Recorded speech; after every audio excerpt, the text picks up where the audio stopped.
po kayo sa aming channel. Ngayon, alamin natin ang 10 superfoods na makakatulong para maging malusog ang ating mga kidneys. This is presented to you by Education 4708. Just proceed to view the full content. Tara, simulan na natin! Una natin, ang mga blueberries. Ang maliliit na bughaw na ito ay punong-puno ng antioxidants. At bakit mahalaga ang antioxidants para sa iyong mga bato? Sila ay parang maliliit na bodyguard. Pinoprotektahan ang iyong mga cells mula sa pinsala na dulot ng mga harmful molecules na tinatawag na free radicals. Ang free radicals ay maaring dumami mula sa mga bagay tulad ng polusyon, stress, kahit na sa normal na proseso ng pagtanda, at maari itong magdulot ng karagdagang stress sa iyong mga bato. Isipin ang blueberries na parang tumutulong sa iyong mga bato na labanan ang mga pang-araw-araw na toxins. Pero hindi lang doon nagtatapos ang benepisyo ng blueberries. Mayaman din sila sa vitamina C, fiber at manganese. Lahat ng ito ay nakakatulong sa pangkalahatang kalusugan at kagalingan. Kaya paano mo mapapasama ang mas maraming blueberries sa iyong dieta? Masarap sila kung kakainin ng sarili bilang merienda, ihalo sa smoothie o ibudbud sa ibabaw ng iyong yogurt o oatmeal sa umaga. Tandaan, ang maliliit na pagbabago ay maaaring magkaroon ng malaking pagkakaiba pagdating sa iyong kalusugan. Sunod sa ating listahan ay ang mga pulang bell pepper. Ang mga matingkad na gulay na ito ay natural na mababa sa potassium na napakahalaga para sa kalusugan ng bato. Bakit mahalaga ang mababang potassium? Kapag ang iyong mga bato ay hindi gumagana ng 100%, maaring hindi nila maalis ang potassium sa iyong dugo ng mahusay. Ito ay maaring humantong sa pagdami ng potassium na maaring mapanganib. Pero huwag mag-alala, narito ang mga pulang bell pepper para tumulong. Ang mga ito ay masarap at masustansyang paraan para ma-enjoy ang iba't ibang bitamina at mineral nang hindi sumosobra sa potassium. Dagdag pa rito, puno sila ng bitamina A at C na mga antioxidant na tumutulong protektahan ang iyong mga cells mula sa pinsala. Kaya maging malikhain sa kusina. Hiwain ang mga ito para sa merienda, ihalo sa stir-fry o lagyan ng paborito mong palaman para sa masarap at kidney-friendly na pagkain. Sunod naman ay isa pang bida, ang cauliflower. Ang gulay na ito ay isang magandang karagdagan sa dieta para sa malusog na bato. Isa sa magandang katangian ng cauliflower ay mababa ito sa potassium tulad ng ating kaibigang red bell pepper. Bukod pa doon, maganda rin itong source ng folate, isang B vitamin na mahalaga para sa paglaki at paggana ng mga cells. At huwag nating kalimutan ang fiber.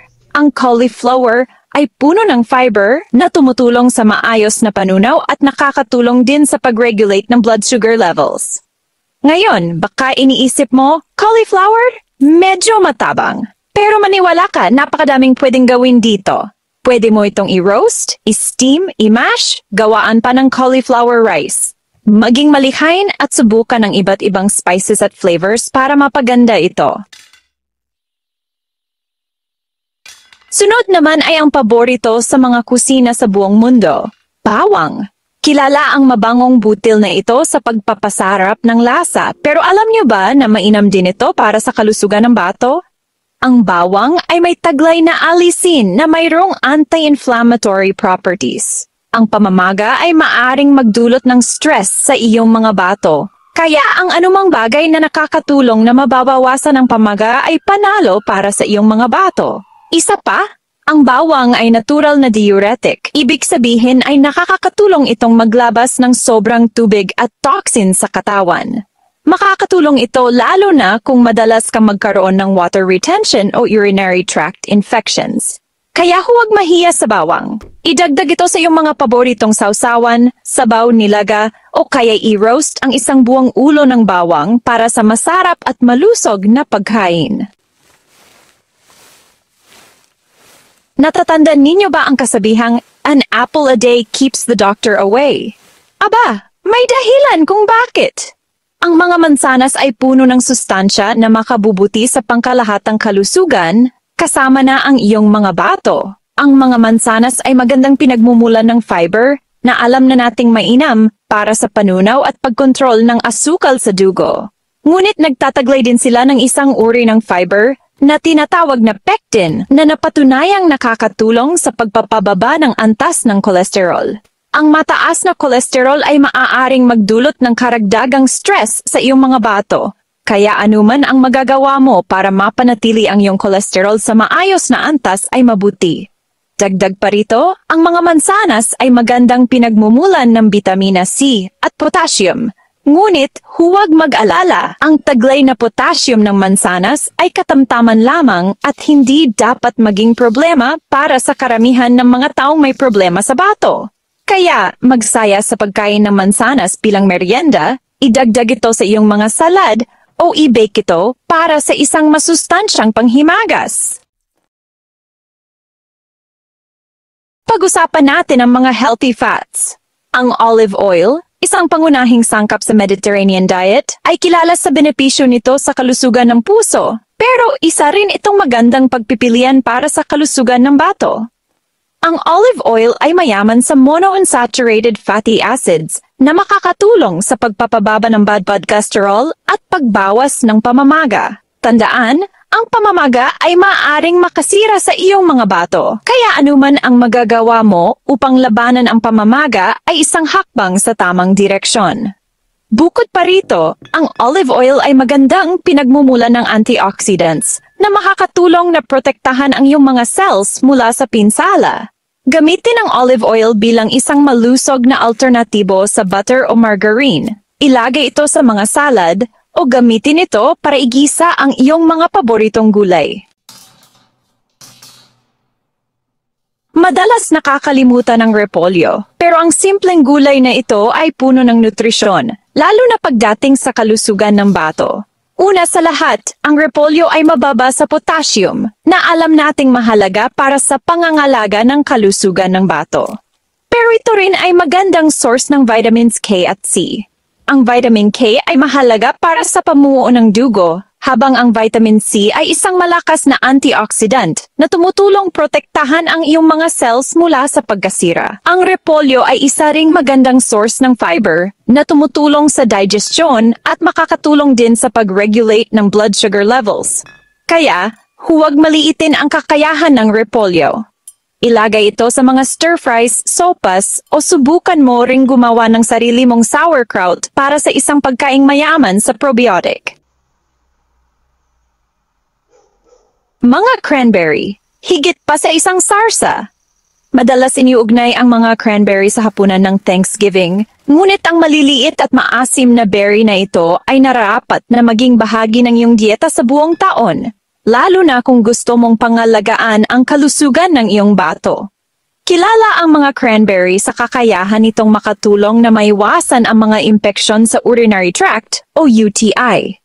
Nangyayari ang mga UTI kapag ang bakterya ay pumapasok sa urinary tract na maaring humantong sa discomfort at impeksyon sa bato kung hindi magagamot.